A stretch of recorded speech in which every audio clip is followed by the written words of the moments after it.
How are you? Good. How are you doing, Rohan? I'm doing well, man. Thank you. I'm a huge fan of yours. I've been following you since Freaks and Geeks and Party Down and all the so it's a real pleasure to talk to you. And Hey, thank you. so I just want to get started with since this is such a different kind of Christmas movie, what initially sort of attracted you to this story, and were you looking to do a Christmas movie, or was it more I guess the violence that sort of attracted you to the script?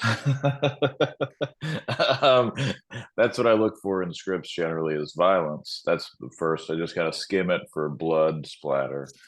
Um, I like the story. I mean, the family aspect of it. I also love Norway, and so it's interesting to get to go back to Norway and work there again and get to learn about the culture through this movie. And this is such an interesting, weird folklore, Christmas folklore that they have that we got to kind of play with the story.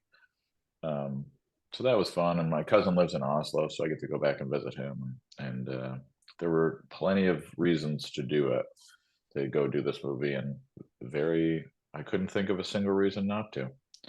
So it all worked out, and we got to shoot in Vilnius in Lithuania for half the movie, and so I got to I got to learn about Vilnius, which is beautiful, beautiful European city that I had no idea should be on my checklist of places to visit in my lifetime, but absolutely beautiful and historical, and the food was incredible. Uh, This is a travel blog that you're writing, right? Um, something along those lines. no, I'm kidding. No, no, that's awesome because I mean, it looks obviously very authentic. So I wanted to sort of get because we have seen some of these more these sort of offbeat kind of Christmas. We saw Violent Night, I think, a year or two ago, and then so there is like a sort of demand for these kind of holiday themed movies that are uber violent or a little like up. So what do you, from just as you as a performer, like what do you think is sort of moving that trend where it's like because I'm not someone who I mean I love Christmas obviously, but it's like it's not part of my sort of I guess religious. I don't have any religious ties to it, obviously. But Same. so what's your sort of like opinion of why these movies are so getting increasingly popular? I guess. I wish I knew how the psyche of people worked in mass. Then I could totally help you figure this out. I have no idea, but I enjoy. I don't know. I certainly have that dark part of my brain sometimes where I'm watching a non-gory movie and I'm like, what if someone just died in this scene? That could be fun. And in this movie, that happens. So you get to answer that weird voice that probably shouldn't exist, but you get to laugh and watch people randomly get murdered by elves in Norway. All the fun things that you've ever wanted in a movie. You're welcome. Yeah, no, it's a lot of, and then since you get to do a lot of obvious stunt work in this, and you have, I know I saw that you have been working with Sylvester Stallone quite a in your last two or three. You were on Samaritan and Tulsa King. So like, did you reach out to him for any tips, or was it just something where you wanted to take in your own sort of action hero brand? We did a little bit of stunts for. I guess I didn't do any for Samaritan, but for Tulsa King, there were some big fight sequences and stuff that we did. Um, on this, I didn't ask Stallone for advice. I would imagine that he would be too busy to offer me advice on whether or not on how to approach stunts in movies. But I don't know. Maybe I'm wrong. I'll next time I go do a heavy movie, a heavy stunt movie, I'll reach out to him. Yeah, it's fun. It's fun to work on choreography. It really is like a dance to pull it off and make it look right. And yeah, it's really fun. I enjoy So how the many stunt. days were you shooting this movie, or was it a pretty quick Uh, shoot, or were you there for a month or two? t 2 months, just about two Awesome. months. Yeah, I think it was a 7 week shoot. Um, yeah, it was great. We were in Norway for half that time, up in the Lillehammer, which is beautiful and was pretty dead because I hadn't gotten enough snow this year, so we had to ship some snow in. we FedExed snow in to no, we by the truckload they brought it in. But yeah, it's really I don't know. As a kid who grew up in Los Angeles, who's no longer a kid, getting to go to a place that's beautiful and has like that stereotypical winter Christmas vibe, like Lillehammer does, it's really gorgeous. Like it's so cool to get to see that, and I think it really shows on screen too how beautiful that landscape is. Awesome. And so obviously, I mean, you obviously play a very memorable part in the Spider-Man movies where you're their teacher. But so like has that I don't know, because you've been in this working in this industry since you were a kid, so it's been a very long time and you're still constantly working. It's always a pleasure to see you pop up in something. But have you seen like sort of a shift to because I don't know if this was the first time you might have been playing a dad, but do you see yourself like being offered more of these like more parental roles, or is that something that's more piquing your interest these days, the different kind of challenge it represents? Um, yeah, I mean, it's just fun to get to do new stuff. I actually got offered a job to work as a middle school teacher in real life because of that movie, and I had to let them know that I wasn't capable.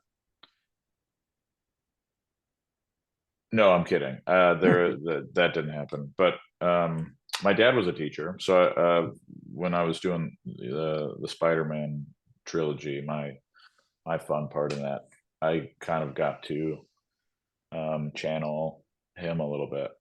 Um, yeah, it's fun growing up and going through different chapters of life and getting to portray different characters on screen. I think it keeps it really interesting to get to do this job.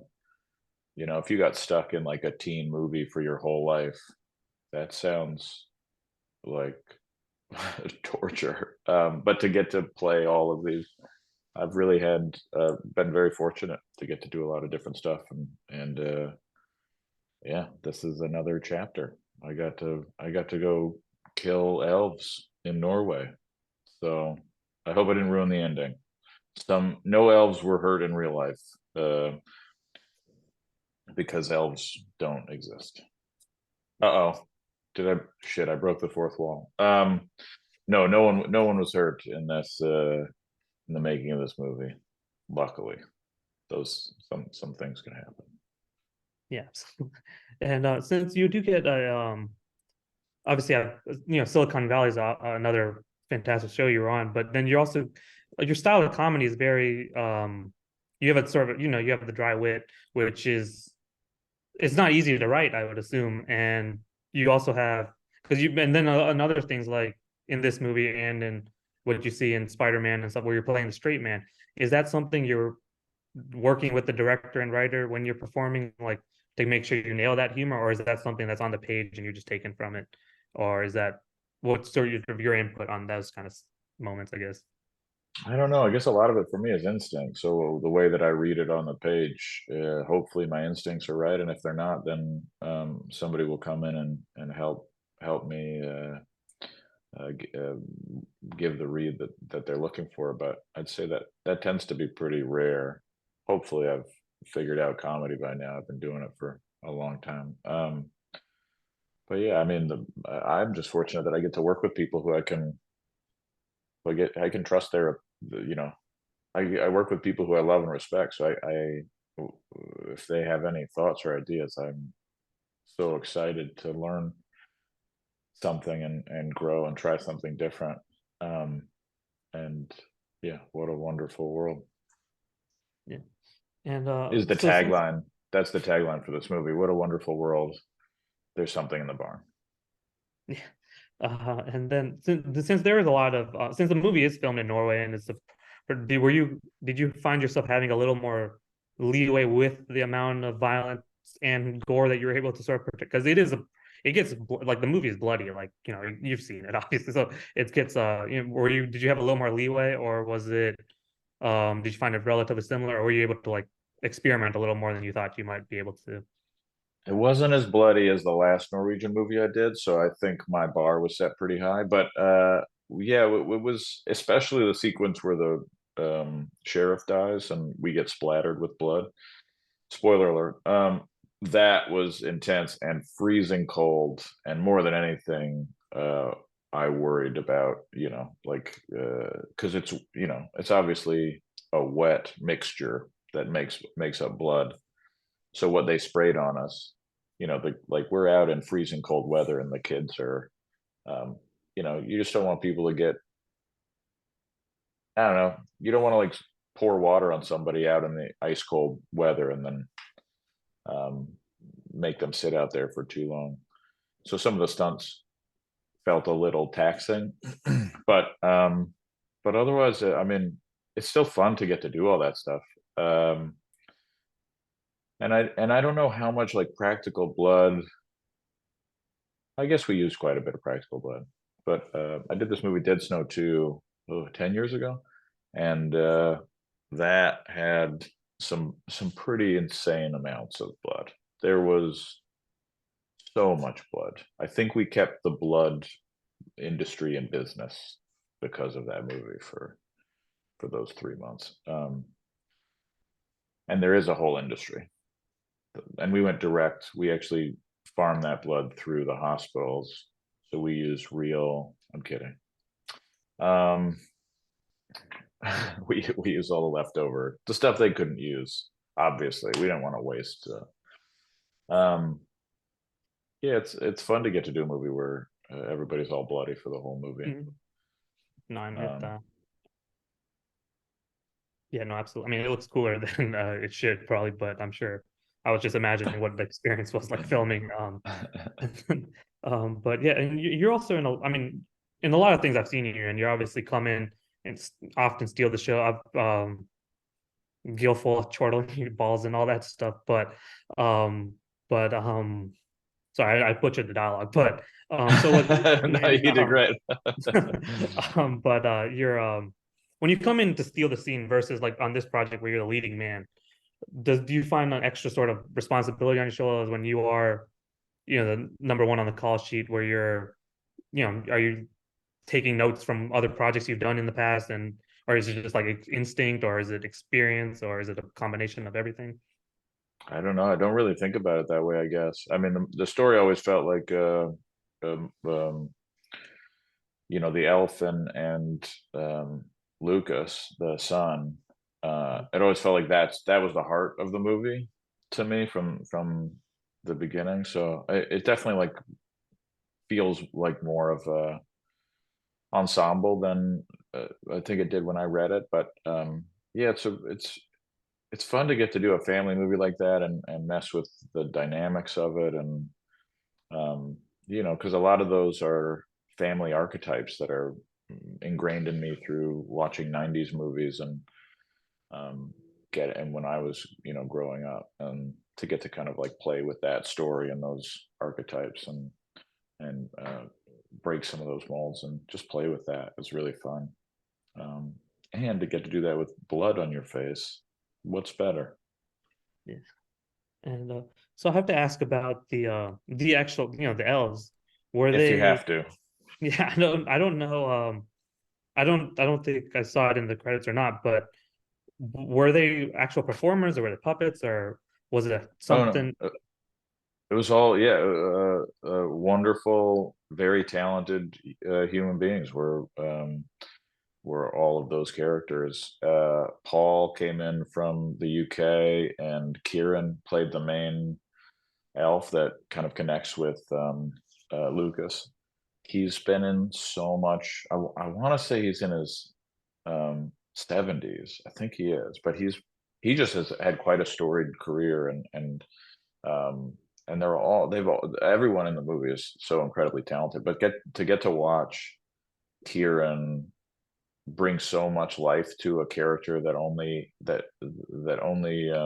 made noise and didn't actually say a single line of dialogue was incredible.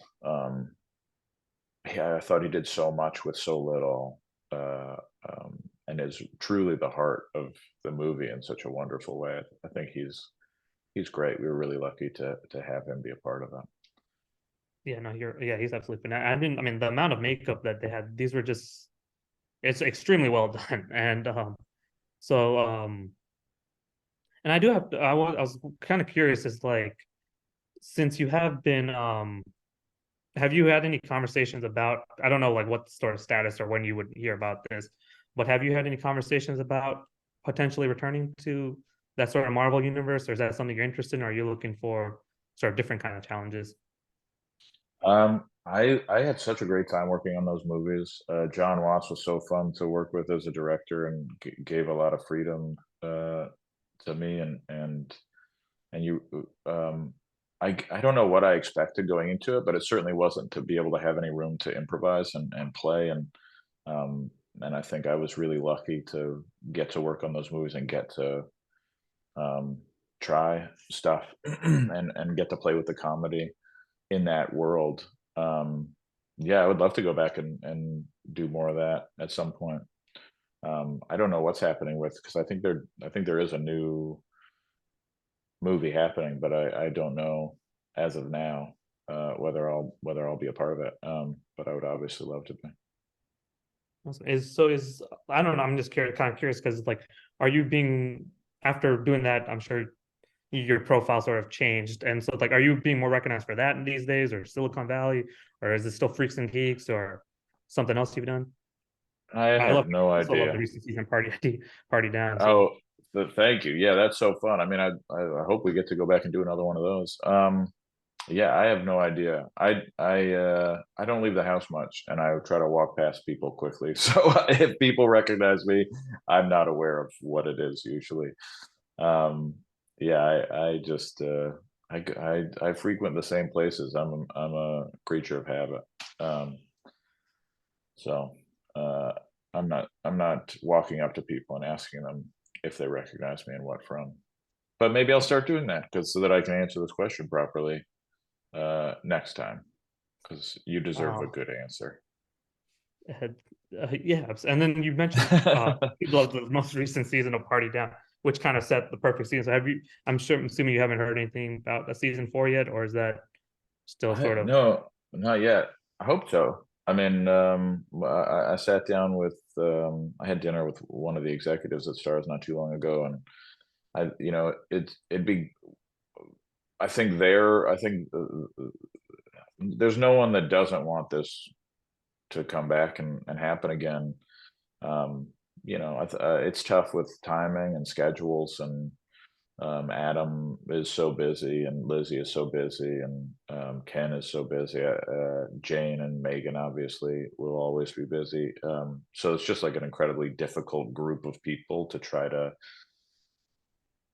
fit together and make that schedule work. It was tough enough this last time to do a season three, but we got lucky that we just kind of barely made it happen. And the whole thing shifted too with COVID protocols and all that stuff. So somehow we managed to get it done. But yeah, I would love to go back and I would do that show forever. That that is easily some of the most fun I've ever had getting to do this and it's generally a pretty sweet gig. So um, that says a lot.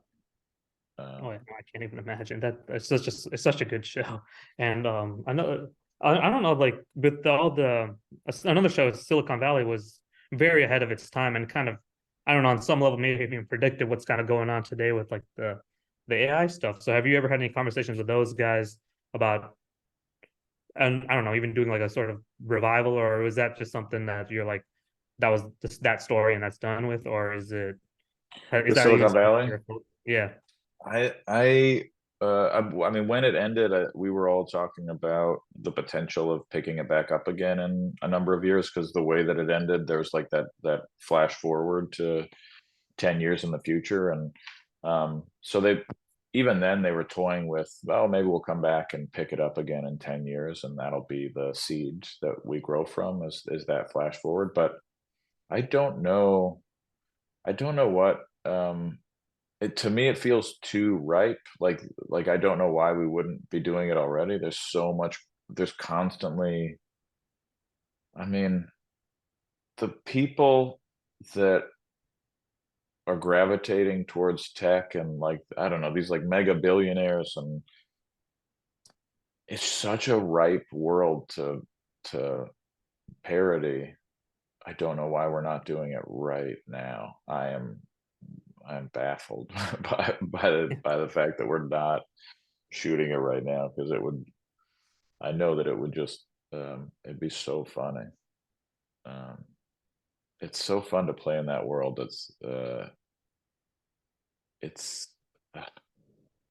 I don't know. It was I know that they struggled to parody it because it was genuinely a parody of itself, and so now I don't know how much further you can take it than the people who are on you know the people who are at the forefront in tech. They're Mhm. already a parody of themselves, and it's really, I don't know.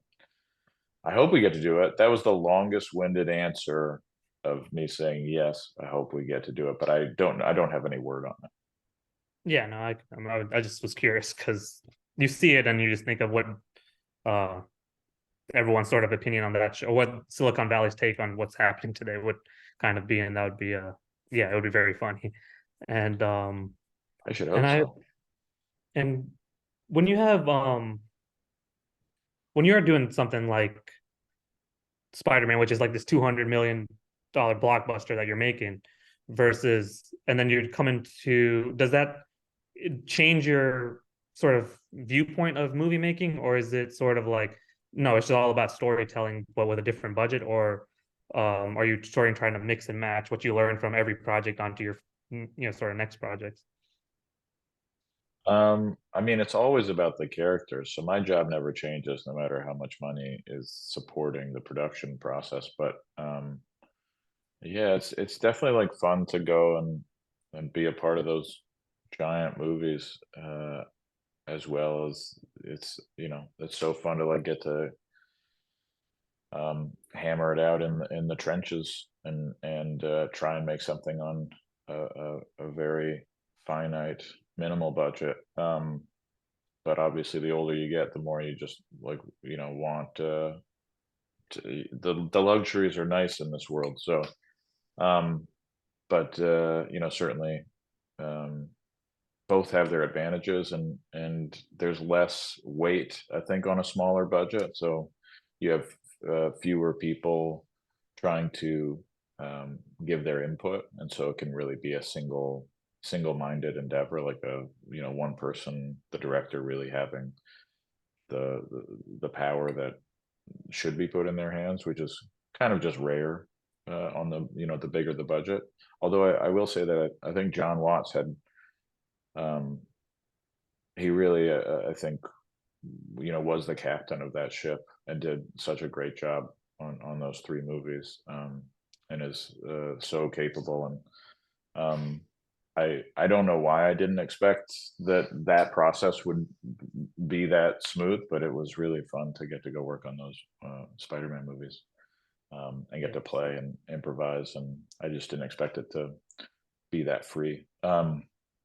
But it was great, and I think that's why those movies are all so good, because they really do have such talented people all the way around, and get to they allow people to play and create um, authentic, fun comedy, and play with those stories really well. Yeah, no, it's there's I can't even imagine. That's the dream. But and yeah, I'll tell you, my mom's favorite scene is that when Mr. Harrington drops the camera in the ocean in Italy and Norway and Far From Home. That's she forgot all the Spider-Man stuff, but that's the only thing she remembers. That's She really funny. yeah. But when you got that, when you were brought back for Spider-Man Homecoming, were you aware of sort of the connective tissue that it was the same character from Incredible Hulk, or what, how'd that sort of conversation go, or was that No, something that came up when you, I know that Feige said that in an interview, but that wasn't. I mean, I that wasn't something that was talked about previously. yeah, Um, but I don't know why the characters couldn't be the same, but I certainly hadn't connected those dots. That uh, yeah, whatever the link was, however that character ended up there, it was very fun to get to go be a part of it. it's fun. It's Yeah, I crazy know. to get to go work in Venice. Like go on a vacation in Venice, but get to work there. Oh yeah, no, beautiful, just beautiful. And I don't want to keep you too long, but I do want to ask just um if you were able to come back from next movie, since everyone's forgotten who Peter Parker obviously is, so obviously Mr. Harrington's also forgot. Where would you theoretically want to take this character next, or what is sort of the next for next character where um you're like, this is the next logical step? Does he become a university professor, or do you have something else in mind? I don't know. I mean, it'd be fun to get to dig a little deeper and play with maybe a villainous role in it. There was uh, yeah. But I have no idea. I mean, whatever they'd want to do, I'd love to just go back and get to play. It's really fun storytelling to get to be a part of, for sure. Awesome. Well, thank you so much for your time, Martin. This has been so fantastic. I mean, I'm a really big fan, so I was a little nervous walking into it, but it's just been really great to meet you. Then Well, thank you you so didn't much for show your it time. at all, Rohan. I, I appreciate it, but I hope you have a good It's Monday, I guess. And thank you, Michelle. Thank you, Thank you. Rohan. You too. Nice to meet you. Nice to meet you. Bye.